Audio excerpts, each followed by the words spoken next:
દેરાણી જેઠાણી તમારો ખૂબ ખૂબ આભાર।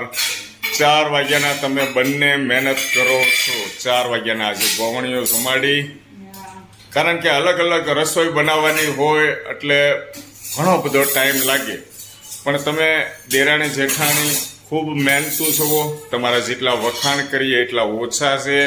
અત્યારે ઘડિયાળની અંદર દોસ્તો તમને બતાવી દઉં, 9:30 થયા છે। 9:30 થયા છતાં એકદમ હસતા હસતા કામકાજ કરે છે। હવે આ કામકાજની છેલ્લી ફાઇટિંગ ચાલતી હોય એવું લાગે છે। હવે તમારું કામકાજ પૂરું થયું, હવે શાંતિથી બેસો, આરામ કરો, બરાબર છે। ખૂબ ખૂબ આભાર તમારો દેરાણી, તમારો પણ ખૂબ ખૂબ આભાર। Thank you very much. અને આ સરસ મજાનો દેરાણીએ મિત્રોને સુવિચાર પણ સંભળાવ્યો, તો એક નેક્સ્ટ વિડીયોની અંદર નવો સુવિચાર સંભળાવજો ફરીથી, બરાબર ને દેરાણી? ઓકે, જય શ્રી કૃષ્ણ, જય શ્રી કૃષ્ણ।